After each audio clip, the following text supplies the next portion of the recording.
Hey, all, welcome to a special podcast. It's a mini podcast, a conversation that I did with three friends about the podcast S-Town. So I pulled together a collective of friends who had influenced me into listening to that particular podcast, or who I was thinking about while I was listening to it, to give our take on it, to give our feelings about it, to react to it. So here we go. It was recorded live at my house. There were a few friends around. There were a couple of bottles of wine on the table, a bottle of wild turkey, which comes up in the podcast S-Town. We have fun over the course of the next 55 minutes and think that you will too. So I really hope that you enjoy this. I'm looking at putting together other collectives of friends or people who know something about this podcast to talk about it. So in the next week or two or three, you might hear some other editions of little mini podcasts like this. So here it is, a super fun conversation with my friends John, Tom, and Tony. A podcast about outcasts. Dig on it? I have a little bit. Who is it? The Zombies from 1968. It's a good year. Welcome to Talking S-Town. I'm Doug Pagitt. This is John Musick. Hello. If you've already seen the artwork for Talking S-Town, a podcast about outcasts, came from John Musick. Oh, well done, John. Brilliant. Hi, I'm Tony. I can't find this on your Facebook. Tony Jones trying to figure out how to use Facebook. Socialphonics.com. Tom Parks, bottle of wild turkey here. Courtesy of Socialphonics.com. John. That's your social media trader, but you're trying to figure out Facebook. Oh, right. All right, so this is our first episode of a podcast talking about S-Town. Here's how this particular collective got together. Happens to be four guys. Spoiler alert, warning. We're going to ruin S-Town if you haven't listened to the podcast yet. So just fair warning. In fact, if you're watching this right now because it's a Tuesday night and you're on the internet and you don't have better things to do, and you thought, oh, something went live, I should watch it, and you haven't listened to the S-Town podcast yet, shut off this feed, go into your podcast feed, download S-Town and listen to it. The way this group got together was, Tony Jones said to me on one occasion, are you listening to S-Town yet? And I said, no. And he said, oh, you absolutely have to. 15 hours later, Tom Park fame, said, are you listening to S-Town yet? I think you'd love it. It's put out by the people who put together Serial. Then I start listening to it, and immediately all I can think of is John Musick. He's not here. So as this idea that we would do a podcast about outcasts, my inclination was to bring together the people that were meaningful for me in this experience. We're going to do other episodes of this in the future, maybe with us, depending how this goes. I mean, I'm going to sort of treat all of you like this is reality television. It might be back, might not. Tony, if you can break away another night. It's tough. Yeah, it's real tough. You got a lot going on. Yeah, a lot. But then we're going to do some other collectives. There's a group of women that want to do one of these together. So that's going to happen. So a group of people from Alabama that saw that we were doing this one, they want to do one together. So I thought this could end up being really fun. I got a guy in Kentucky who really wants to come on. Really? Yeah. Okay. I mean, so it's he already couldn't happening. be here, but he couldn't fly here or whatever. Why not? Unless you flew him here. Does he really want to be on? Well, we'll talk about that later if he really wants to be on here. Okay, so here's what we're going to do. We're going to talk about this. We're going to talk about this podcast. Now, John, you just had a drink of wild turkey. Yeah, 101, yeah.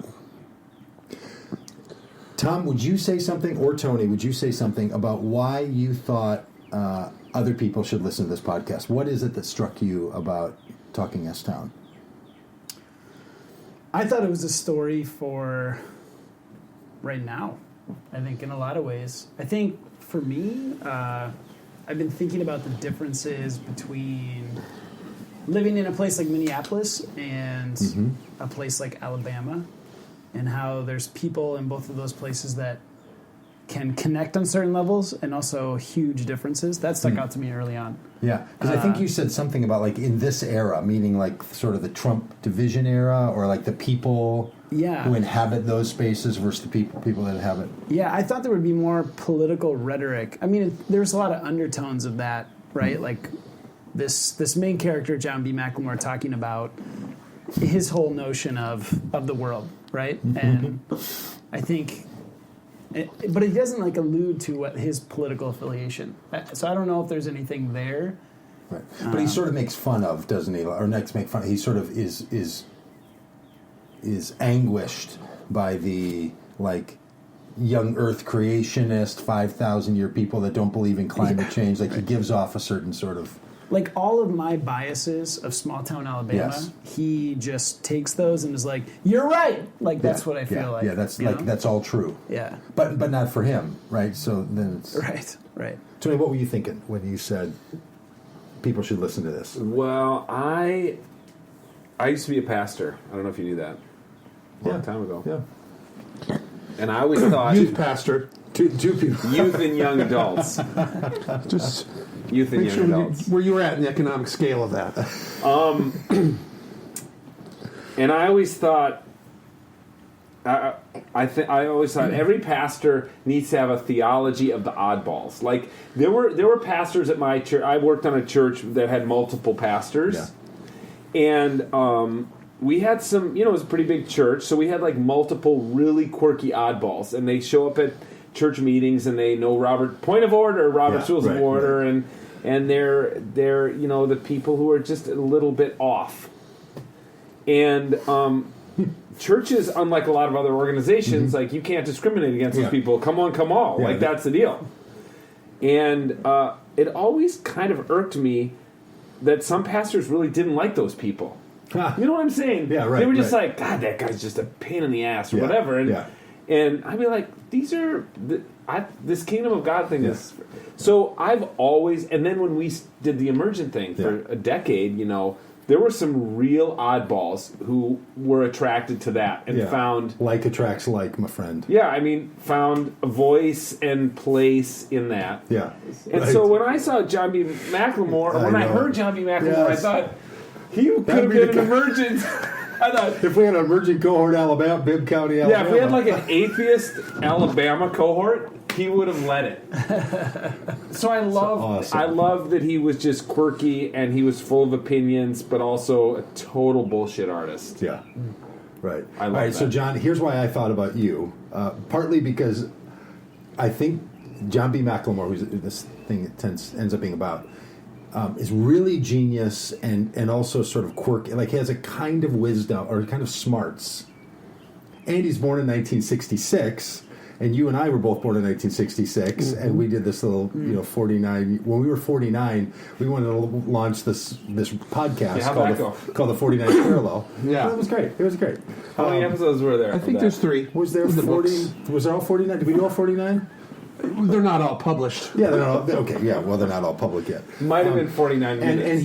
And here's John B. McLemore, 49 on. So anyway, his personality, and I just thought if John Musick had met this guy, like I thought you would like it. And then I don't want to be biased about Missouri, but I thought you, well, actually you, Tom, from being from small town. I'm sorry, from a rural state. Where are you from? From Iowa. I'm from Iowa. Yeah. Oof. It's south of here. Yeah, it's the south of Minnesota. Yeah. So you're a southerner, right? Is that fair? It's a geographically accurate statement. Yeah. But anyway, so when I messaged you a week or so ago and said, "Are you listening to this?" and you were, I'm interested in your thought on like. Yeah. Well, first of all, I don't think that this really has anything to do with Alabama. I agree. This look, I grew up in Shittown in Granite City, Illinois, a little steel town just across the river from Granite City. In my entire life, there was never a black person that lived in that city.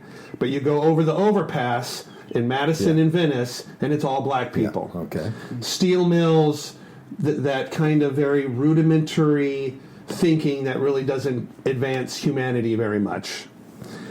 So it's not just about Alabama, although it's easy to to pick on with the accents and some of the backwards ways of life there or whatever. But I think it's about just the shit towns that are everywhere. Yes. My buddy who lives in Kentucky, I started listening to this show. My wife Courtney is a photographer, and she one night came home with a bunch of images from an event she shot for Minnesota Public Radio, and started listening to the whole, like all night. She was up all night doing photos, listening to the podcast. Oh my gosh. Then she tells me to listen to it, and I'm like, yeah, okay. I didn't like the last serial. As you do. I'm like, I didn't like the last serial. The second serial, I didn't get through it. I thought it was boring. But then I was on a trip, and I started listening to it, and I listened to the entire thing in 2 days. Yeah, I did too. While traveling. I did too, on an airplane traveling. And then I start texting my buddy in Kentucky, and I'm like, dude. Why? Because you're thinking somebody in Kentucky knows he lives this. Small town Kentucky. I'm like, you have got to listen to this. Yes, that's exactly and so he what this does. He listens to the entire thing in a day, and he texts me during the last episode. He's like, I'm in bed with my wife weeping. Yes. Weeping. Oh. And I thought he would say the same thing, like, it's not about Alabama, because I live in Shittown. This guy in Kentucky lives in Shittown. And I think it's, I think the most prescient analyses of the Trump election Is this are you doing your John B. McLemore right now? are the ones that say the real divide in America is an urban-rural divide. Uh-huh. It's not north-south. It's not really white versus everyone else. It's really urban versus rural. Yeah. There was a teacher just today in Delano, which is a small town in Minnesota, that the teachers at the high school there posted this sign that just had these words like of inclusion, right? But there was this big uproar from the people there because parents or whatever, because the signs were in a rainbow. So they thought that this whole narrative around gay culture and you can't do that in public schools because you can't force that down my throat. And Like they're not aware of the Noah story from.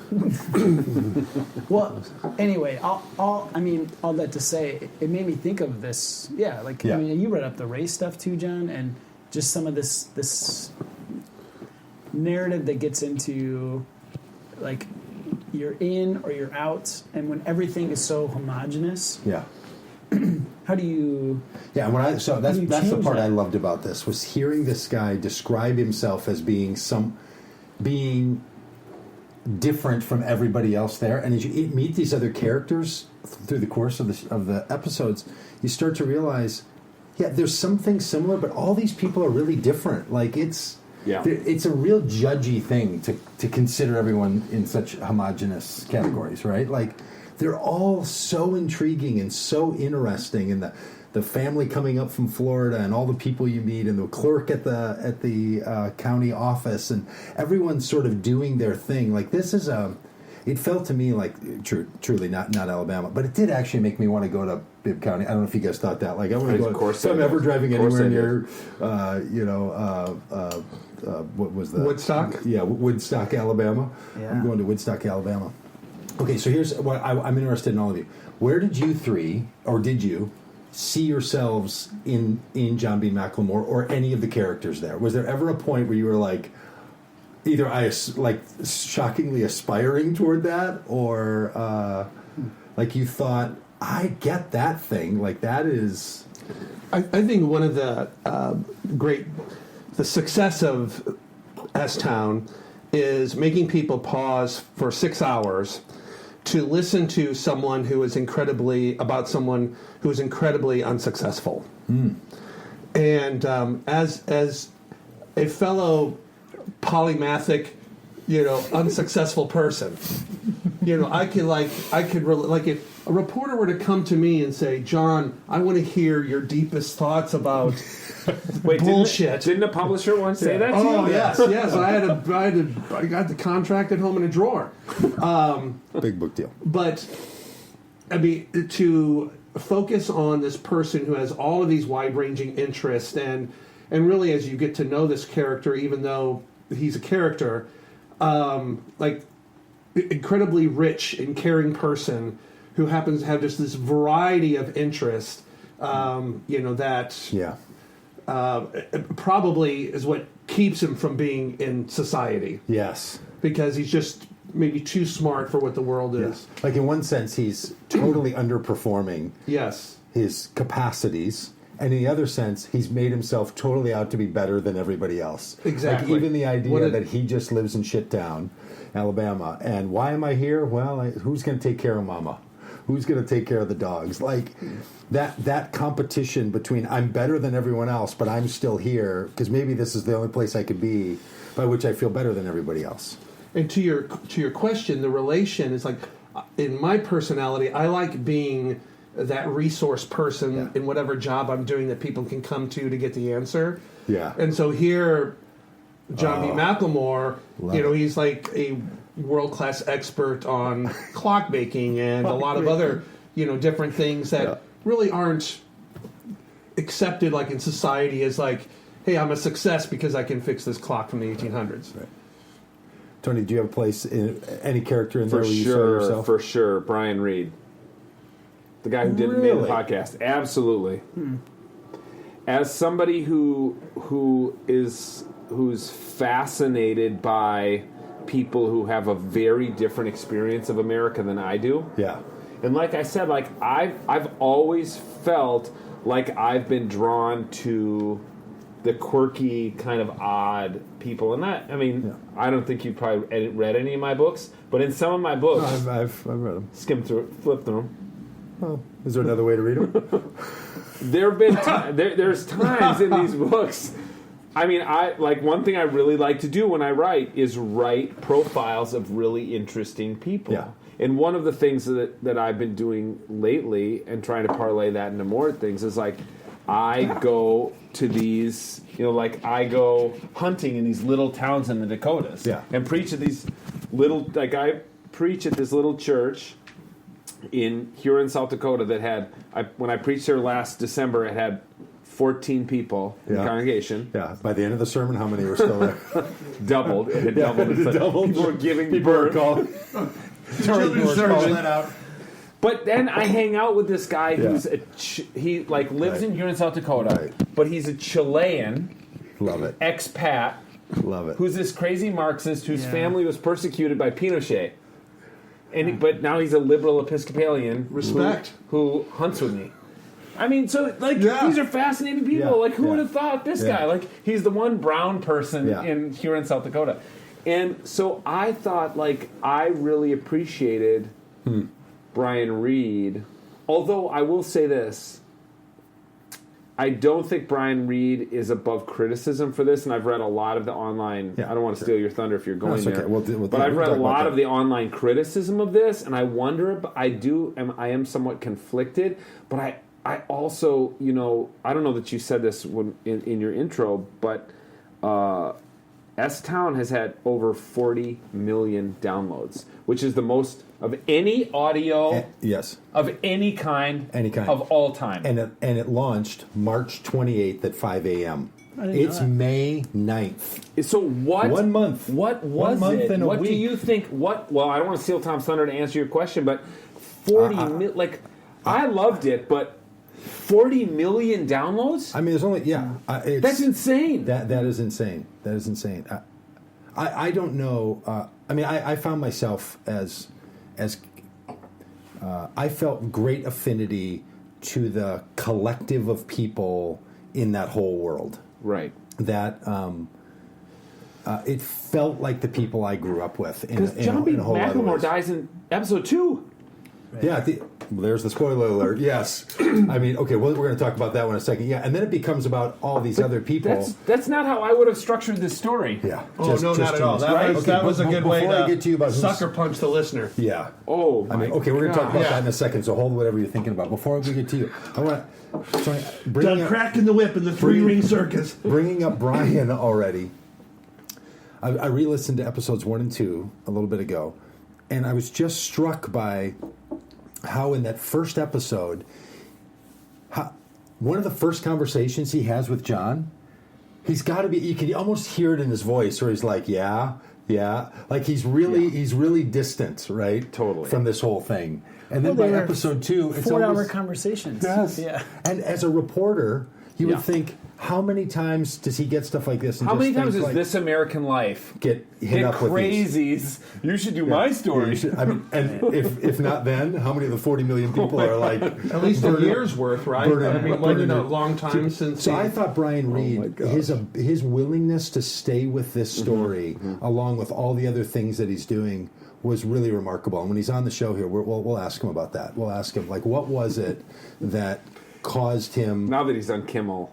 and He's Fallon. he's already peaked. Yeah, once you've done Jimmy Fallon. Did Fallon We're peak mess read up his right head? now. All right. For you, Tom, what did you see yourself in any of the characters? Do you I think I was similar to Tony, but I think meaning Brian Reed? meaning Brian Reed. You but mean the entitled, overeducated white guy? I mean, really? Let's be honest. Well, it made me think of the audience. Like, who's listening to American public media and why? Like, NPR. it's people like me Yeah. that White are liberal not, school teachers. They're right. They're Yeah. not. They're not rural Alabama folks. Yeah. Maybe I mean they're John B. McLemores. Yeah. How many of those people are there? I think it was kind of funny when he said, "Hey, I'm a little nervous about coming down here from New York and how people are going to take a radio reporter." I'm like, I don't think they have any idea or care that you're a Yeah. radio reporter for. They've never heard of This American Life. Like the one guy, not to be rude, but the one person in Bibb County, Alabama, is John B. McLemore, who was listening to This American Life, right? As listenership. He compares himself to Sedaris as he's describing himself. yeah. That's how he's into Does he it. do that? Well, that's why he's remember describing his gayness. He's like, That's right. I'm more like. Right. Yeah. Yeah, More like gotcha. David Sedaris. John B. McLemore does that. Yeah, that's right. When And I think that's the genius. What you're talking about is that they cause. although he's only 3/4 homosexual. Well, yeah, that's true. I mean, the Spectrum thing, it's so Incredible. great. It's so, you're just in, if you haven't listened to the entire series yet, you're brought into multiple levels of the American human experience. It is, which I think is the most riveting part Well, of the and whole that thing. they cause you to, pump the brakes as you're driving by, Bibb County, and because I just recently went back to my shit town, hometown, and kind of had a different experience. Whereas I kind of kept it at arm's length. This place was the place that like really messed me up for adulthood. Yeah. But this time I kind of spoke with some of the people, got into a little bit more of the heart of people who are still living there, and a lot of the stereotypes that, even though it's my hometown, that I had developed, I began to kind of see like, oh, really, I'm just kind of being an asshole when I'm talking about my hometown. There's more Yes. to it there. And so here, you would just drive by John B. McLemore as a person, as a character, as an oddball in your church. But as Brian Reed allows us to stop and go, okay, let's examine one person who is a little bit weird, and let's really get into his weirdness. Yeah. Okay, can I ask a question then Yeah. about Brian Reed? Now you've listened to it twice. I've only listened to it once. Same. But the second episode, Yep. when he and then they actually they reprise it at the beginning of the third episode. 3, yeah. When Brian Reed hears that John B. McLemore is dead, Yeah. what do you make of his? First of all, what do you make of the editorial decision to leave his response in there? And secondly, like, what do you make of his response? It's a little. I found it one of the. It didn't make me empathetic toward Brian Reed. Really? It didn't in that. Oh, says I the don't know. Tin Man. No, I know, it's weird, but like to hear somebody else grieve, it's not even grieving, right? He's in shock, kind of. Right. Okay, so I remember that. Yeah, tell me. In fact, I what was thought your response to that? It's so funny because until today, I thought it was 15 minutes into the second episode, but it's the last 2 minutes It's of the right at second the end. episode. Yeah. And I was on an airplane. I can still sort of envision the seat that I was sitting in. And I remember gasping. Uh-huh. I grabbed my phone and paused it and was going like this. Because didn't I tell you don't read anything online? Oh yeah, Until you yeah, listen right, to it. right, yeah. Oh, it was great. I just had no idea. I was having an emotional experience. Felt my eyes. Well, I cry in airplanes anyway, so I couldn't tell if it was me crying in No, I an do the airplane or if same. it was this. Yeah. And then I went, and then I hear Brian Reed's voice cracking, and I start bawling on this airplane, like this is ridiculous. You texted me. You're like, I just finished episode 2. I'm weeping. I'm weeping. Yeah. I am literally grieving the loss of John B. McLemore. I know. Yeah. Somewhere in over a course of an hour and a half of listening, I have developed some friendship with this guy in my imaginary brain, and so I really felt what Brian. Okay, I felt like Brian Reed felt like I agree with you in certain I was points. going to have the greatest podcast ever. Brian Reed is saying. I felt like I was grieving Yes. when John B. McLemore died. Yes. I didn't want to listen to Brian Reed grieving. I wanted to grieve. You know what I'm saying? No, He that's a little interfered weird. with your grieving. Yeah, a little bit like I just wonder. It was just an odd experience to be like, greatest. yeah, like, are the oh greatest. my Tony, gosh. you're allergic to any kind of extreme earnestness anyway. Yeah, This is true. It could be a Tony problem. Well, and it's interesting. is true. It's interesting to think, like, if you compare that to what is it, episode 5 or 6, where he goes back and interviews all of his like friends that were clockmakers and he potentially Yeah. like was in love That was with. a great episode. And they were all like, yeah, like they just knew it was coming. They're like, he Yes. always said he was going to kill himself. yeah, like not that they Not weren't that they didn't- sad right. or Yeah. But they grieved very differently. totally. Because they were Okay, like, so well, of let- course let- he committed suicide. Right. Let me comment. That's right. He always said he was going Like, to. Yeah.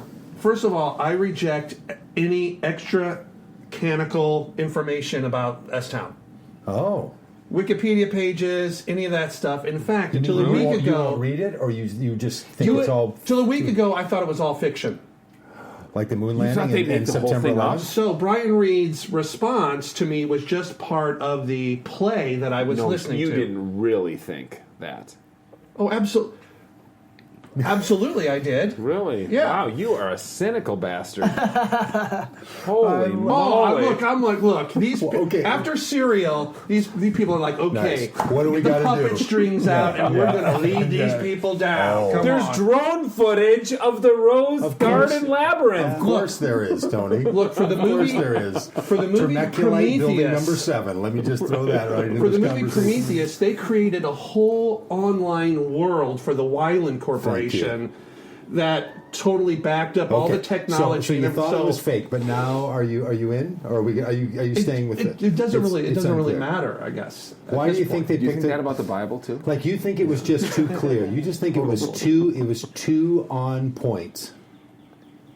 This story. 40 million people can't be No, wrong. no, it was that good. It was that good. That's what I mean. It was that Like on I point. was, Like I was every carried episode. along. I wasn't like, Yeah. like, I mean, I was carried along with the story. That's Yeah. what makes it even greater. But- is that I didn't know. But it was, wasn't structured in a traditional way. Right. If you had 8 episodes and you were doing a 3-act deal, Yeah. he would have died in episode 7, Yes. and then episode 8 would have Right. been the denouement. Like, Did any of you think that there was a murder he participated in and killed himself because he was going to get caught? Did you have any suspicions about that Whoa! before? What? no. That What Reddit page are you number one reading? cynical goes Jeez. like past the John mantle of McLemore? cynical Did you- bastard. yeah, I Doug. But it The doesn't fit my Macklemore- universe crossed to my think mind. that. It was quick, but it Did you crossed kill my mind. himself? Do you think he killed himself because now he was in so deep there was Or something else going on? Him or Tyler. It crossed my mind. Yeah. Yeah. Here's It another wasn't reason. I long, was but- listening to that when the plane landed. All I could listen to was episode 2, and then I had to process for like an hour That's the worst. before I could get into episode 3. And I was like, because I still had in my mind that this was somehow going to be some sort of a criminality suspense narrative. Again, spoiler alert, number 7. And it's not, right? It ends up being... Right, you a think it is going to kind of So be that, yeah. there was something in there. I was really thinking... There was a piece of me that I really felt for the guy. I felt like there was something so whimsical about him. But I thought, why would they make a story about this? Because of your thing. Like, who do they make a story like this about? There's going to be another hook later. What I thought was fascinating about this whole, it was 7 episodes that I thought was just spot on perfect. Is it was a human story. Yeah. It was not a narrative story, right? It wasn't. It was character-driven, not plot-driven. not plot-driven. That's right. Yeah. Yeah. To me, As you people That's say right. in the That's industry. right. Yeah. Macklemore's suicide, the intensity of it, I mean, obviously beyond the main character, is that the world really wasn't as bad as he assumed. He had looked at the world and had assumed this. I mean, obviously he was right about the molesting police officer, but this murder that he had just heard from little gossip things, he had created this whole story Yeah. of this just proves that how bad the world is. Yeah, the world is as you are, not as it And then he is. tries Yeah. to pass it off and Yes. it's just a bunch of meth heads running out into the woods Yes. after a fight. Yeah, that's why I thought who's the dark one in this story? But you know what? But later in the later episodes, Tyler and what's the aunt's name? Rita. Yeah. Tyler and Rita think also about each other. that they're all doing. They've made up, she's made up all sorts of shit about Tyler, and then he, in episode 7, Brian Reed interviews Tyler, and Tyler's like, he's just a dude trying to make it, and, he doesn't, he hates Rita, and Rita hates him, but Yeah.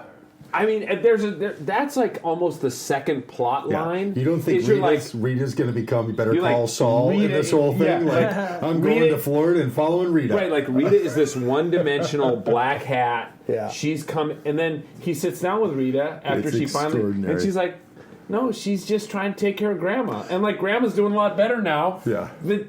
John B. McLemore isn't starving her anymore. Okay, so here's the thing that I thought Brian Reed did well, and now have felt a bit manipulated by. Editing is really powerful in any endeavor, right? So do you listen to how many editors Yeah. Oh my are god. at the end of this? How many story consultants? So they're like dozen reality at least. TV executive producers that are like. So there's this thing in the first episode which I re-listened to, and I was surprised at it, where Brian Reed says to John B. McLemore, "What do you have to be depressed about?" And McLemore says, "All my friends have died. I've got no." And then you find out all your friends haven't died. Right. There's all these people that are longing for you and waiting for you and emailing you and being in touch with you. So either McLemore is telling Brian a story about why he's depressed. I mean, Brian Reed asked the question, like, is he just BSing me through this? Is he like dragging me along? Yeah. So and then they set up Rita by their editing. They make her into a character that you feel like is a bad one. Like they're starting to do that thing. So there was a little bit of that There was some of that. there that made me feel like, okay, They give you like 2 full episodes of Yeah. Rita is just a witch trying to steal a fortune before Brian finally sits down with her. And when they're editing this, they already know that in episode 6, Rita's going to be like, she's just a sweet old lady from Florida who drives like 13 hours to a court hearing to be like, I'm trying to take care of Grandma. Take care of Grandma. Because this is the thing. Grandma's gained 18 pounds since we took care of her. Yeah. You know? Different than Serial, the first episode, the first season. If you buy it, John, I'm sure you think the whole thing was set up. In that, they were basically like, Adnan does not exist. We're going to follow this as the not even into it. story goes along, right? Yeah. So Sarah Koenig, I feel like, was discovering what we were discovering. Because this one was launched all 7 episodes at one time. Yeah. You know it was all in the box before. So there's something. Let me say this, as though. a podcast about Outcast, that's worth noting. They did a thing to us. Like, this wasn't a documentary just on full. I mean, it was in one sense, but then they crafted. So I would love to hear I would from just them say about this. how they crafted I would just say story. this. The one thing that I felt was not, they were not like, was a true revelation to Brian Reed, and in the way that episode played out, we've already mentioned it, but was when he starts talking to the other clock repairman. Yes. It's like you're discovering it with him. I thought that was a great episode because he's talking to this dude in Germany. Yes. And these people have never met John B. like- McLemore, but they're like, oh, I talked to him for hours on the phone. And then there's this old guy, and they were kind of like flirted with the idea of being lovers, but they didn't.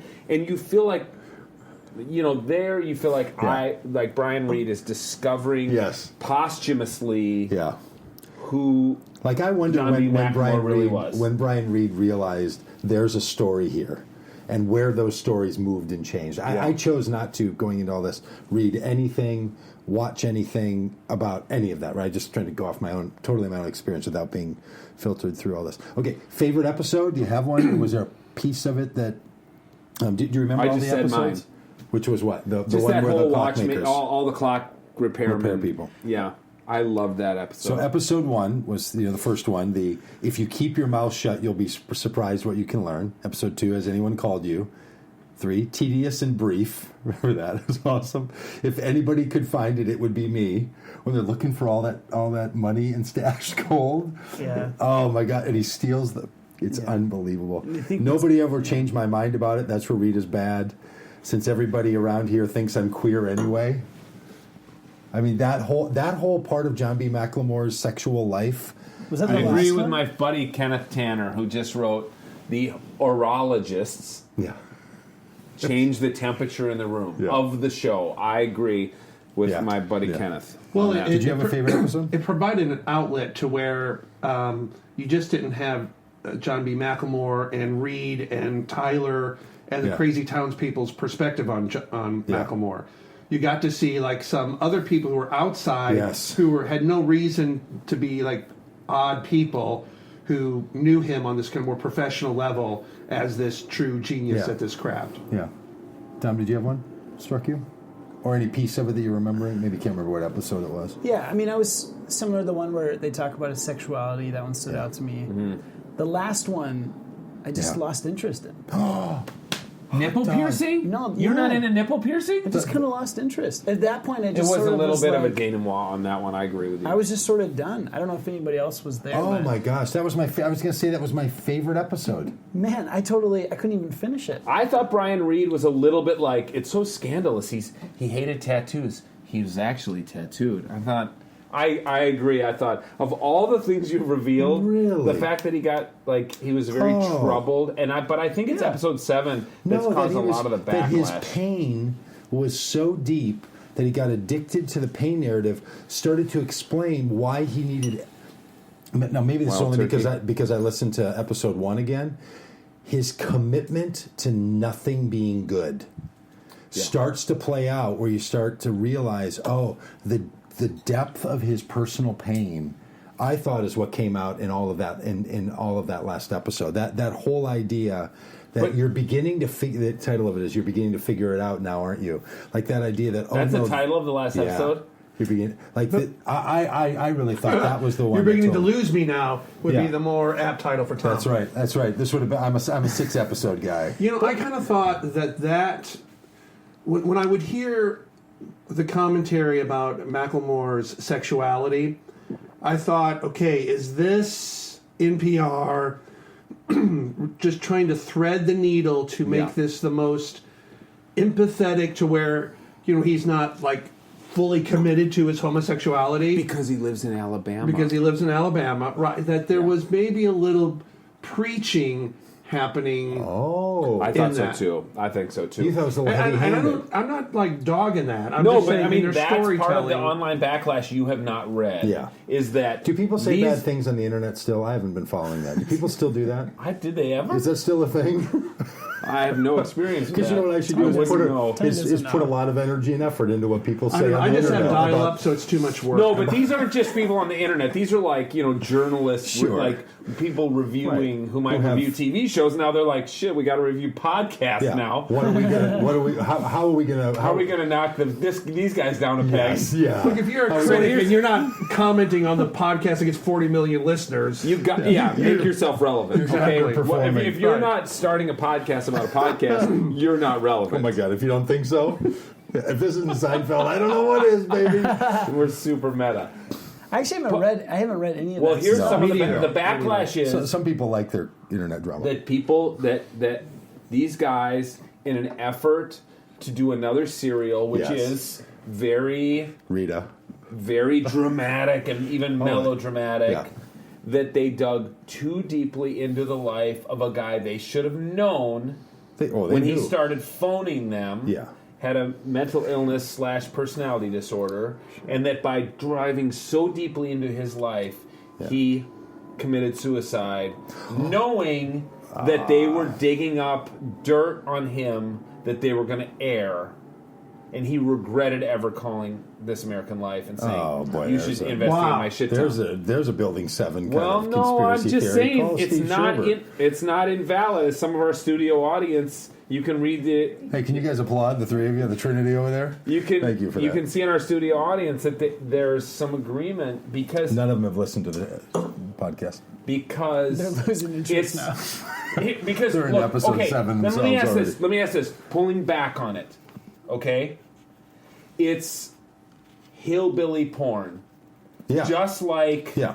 just some of that like for me. Yes. hillbilly elegy, There's no doubt about right? it. It's hillbilly porn. Yes. For So sure. that's But then who it are the becomes, 40 million people who are watching it? We're sitting in freaking Edina, Minnesota, in a $1 million farmhouse. Oh, God, I wish. Hallelujah. From your lips to God's ear, my friend. Okay, on a lot and a true. half. If that, yeah, a lot Am and a I half. right? A lot Oh, and a yeah. half. With 3 guys who belong to Flagship. Yep. And one who could, but he's got good taste. Okay. Like, we're the elite privileged class. Yes, and I'll we give you that. love listening to But- these guys who live in double wides. But here's No, let's just sit with that before you refute it. Because no, I agree. But I think what happened to all of us is that you started to see yourself in that thing that you thought was like that accent, that thing he's doing, that all that ridiculousness. At least this is why I think there's 40 million downloads. Is people started to say like, oh, yeah, I'm in there. This is not that thing that was so spectacle of like, oh yeah, I thought this was going to be like some explanation about people in Shittown, Alabama, was like, oh, I feel that same way of complaining about the world, feeling like that. I think that became the universal narrative of this, is that we all found ourselves in it. Was there a point where you were episode 6 or so, where you were done? Yep. Did you guys reach a point where you wanted to be done, or thought to yourself, I'm into this? Like, what point did you find yourself hooked, or what point did you find yourself wanting out? Do you remember when you got hooked? Episode 2, for sure. When he died, or before?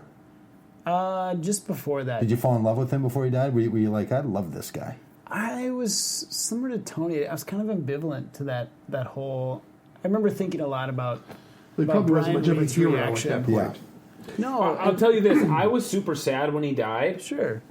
But I was texting Courtney, and she's like, "Don't worry, he comes back." Like you'll hear his voice again. I thought, okay, I'll keep listening. Yeah, totally. When's he come back? But that's what I mean. Like, it's not just hillbilly porn. Like, there was something at which you wanted to hear. I think, for me, I didn't want to make fun of John B. McLemore. I'm like, that guy, no, I want him in my life. Yeah. I agree. And I think people feel the same way. It's why Hillbilly Elegy has been down in there. number 1 on the New York Times bestseller list for months. Because people are like, a Yale Law School grad writes about his upbringing in West Virginia or whatever. So in your conspiracy theory, you think the publisher of Hillbilly Elegy and the people at Serial got together and said, let's make an audio version to pitch hillbilly culture in the Trump age. No, I don't have any opinion. What do you think about on that Hillbilly theory? Elegy written by some seminary, whatever. It's not even a context that I'm familiar with. You probably had a contract with that same publishing house. Not mine. Okay. I mean, John, you're the same age. I thought about this. He was born in April. When were you born? What month?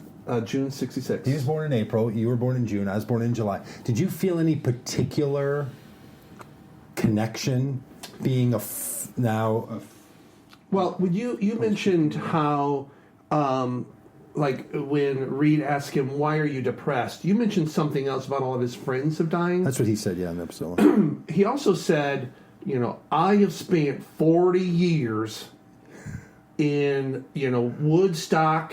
49 years in Woodstock, when I should have got out of this shit town a long time ago. Oh God. And I feel like there's so many things. I love my life and where I'm at. I mean, I live in Eden Prairie, right? Come on. He's at Flagship every morning at 5, My in the hot tub. fiance is smoking hot. Life is good. Hit the big I'm time. gainfully employed. Are you engaged? Yeah. Boy. You want me to do the wedding? Well, we'll have a bidding. What? No one asks former pastors to do their weddings, Tony. Anyway, There's another word for that. It's called disgraced pastor. So no one wants a former pastor doing I'll that. need to. One disgraced pastor to another. I'll need to go to the county to make sure you're like still. I'm happy to be best man. I'm the odd man out here. Yeah. Yeah. No, you can do What it. the hell was I talking done about? weddings. Hello, Go ahead. come on now. You were talking about you're doing well. There was this thing about how'd you get stuck in shit town. Oh, right. So there's so many things in my life. I mean, gotta be maybe it's an professional in the Enneagram crowd. 7 or whatever, to where I constantly review the mistakes in my life. And boy, had I done that, had I committed, had I finished a book, I could have had one. Or had I finished school doing this, I could have been doing something else. It's not that my life isn't great right now, but I look at all of these possibilities, and there's like regret to there. Whereas, and as someone who's probably more polymathic than me, John McLemore was like all of these things that he could have done. There he was, taking care of Mama in Woodstock, Alabama. And then, as it turns out, doing all this other stuff too.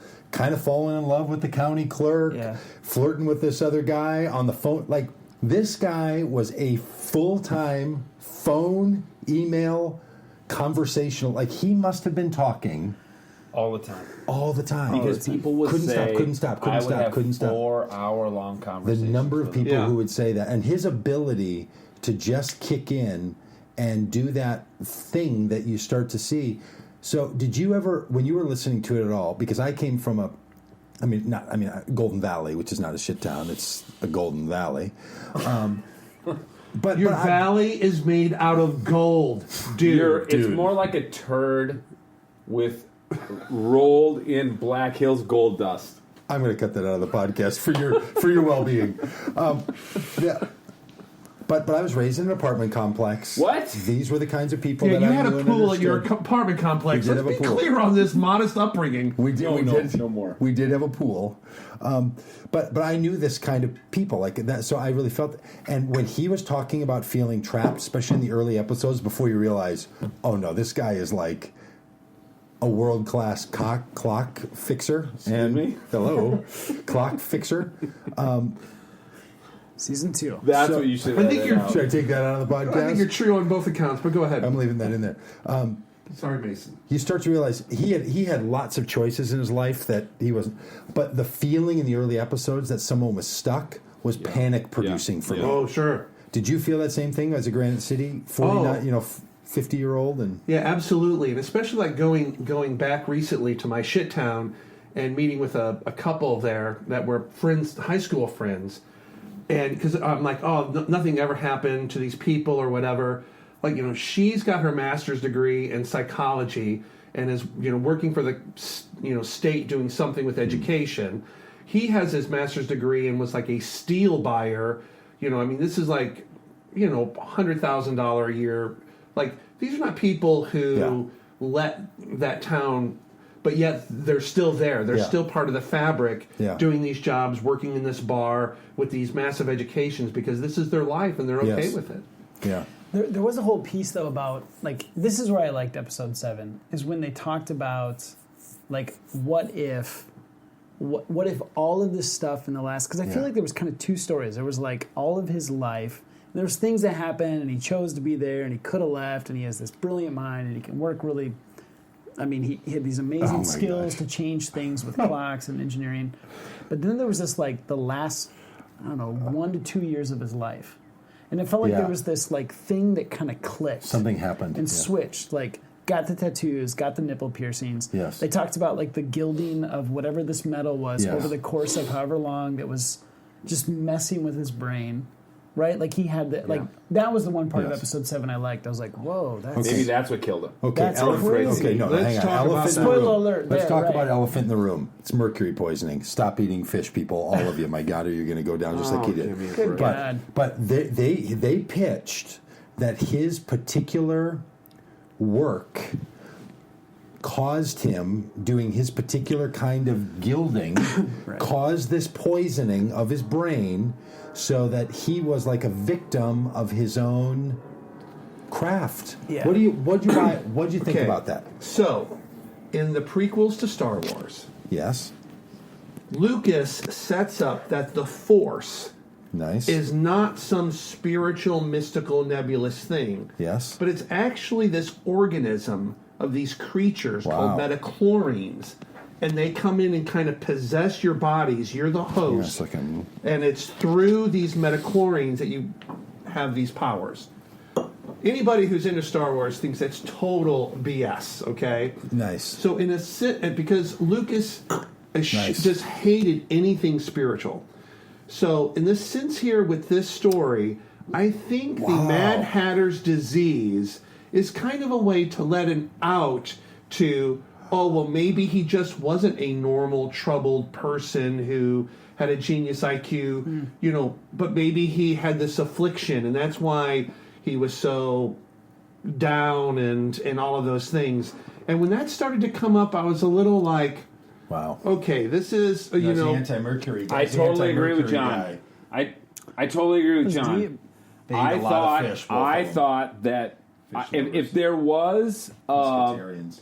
if there was like a NPR bullshit out. It's a sponsor. Oh, It was the Mercury at the end. Like, hey, There's this a isn't miss. a guy who had like a conflicted sexuality in Alabama and probably a personality disorder. He just inhaled too much mercury, so that's why he offed himself. Yeah. And I'm like, I really thought that was You're obviously welcome to your opinion on that one. And here's the other thing that's manipulative. That's one of those Also things. manipulative. That's one of those things Oh, yeah. they knew about when they were editing this whole freaking 7-episode thing, and they leave it till the last 10 minutes of episode 7 to be like, oh yeah, You didn't listen and to the it. Mercury, That might have been the Mad Hatter. and the Mercury. You're like, you could have alluded to that, foreshadowed that, like. The Well, Mercury they were is trying just to like, be really- okay. They were It was trying the to be Mercury. clear. Look, they were trying to be clear.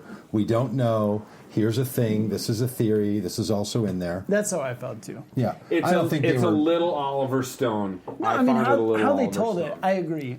How they told it, Yeah. they could have said it up front, but it felt authentic in how they Do you told worry it. at all about okay? I won't get on this, but if you don't worry at all about mercury poisoning, this is No. totally a pass. If you do, and you're a reasonable person, You can have fish once a week. I'm gonna go You know what fish you can't. after this. But in my world, Doug, the world is a globe and it's not flat, so I don't have to worry about a lot of things that you worry about. This is a good point.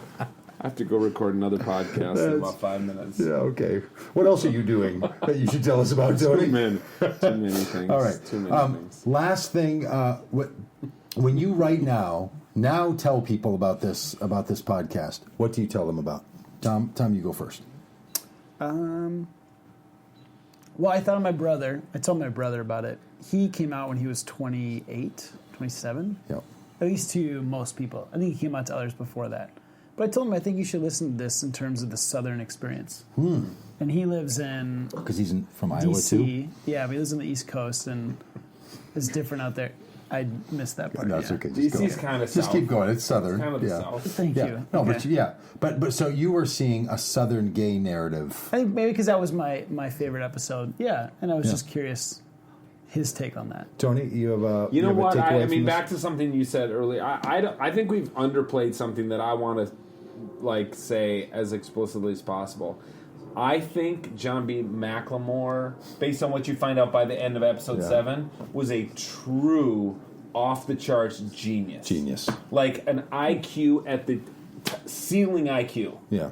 Because once you start to That's right. The amount of information that he was able to you're saying like he was talking all the time. All he Yeah. ever did was talk. Well, he must have read like And reading. insane amounts. The input must have been So incredible. and the other clock repairmen were like, this guy could like hand fashion a Yeah. fix. yeah. It was a file and a blank piece of metal, right? Yeah. Right. Yeah. Like he didn't have to sketch it. He would just like Right. see it. in his- Eyeball it. In his brain. Nobody can and do that, yet they he said, couldn't yeah. figure out how to get more coverage on his portable phone, so he had to pee in the sink while he was in that interview. Remember in episode 1 where he's like, love that "Oh, I movie. got to take a Tums," and he takes a chair and he goes, "Wouldn't God you know damn, what a wouldn't you know the first one out of the pack was one of them cherry ones. And he's like, "Gotta eat it." Like he's got his own rule. The first one that falls out is the one you hate, but you gotta take it. So I think, as someone So like good. intimately connected with people with personality disorders, I think he had a personality disorder, but it was a genius. He was off the chart yes, genius. yes. Let me So answer it's your equally question as before What I Sure. tell disturbing. people Yeah. is, if you're going to listen to this podcast, you're going to hear like a absolute genius. Yeah, a genius.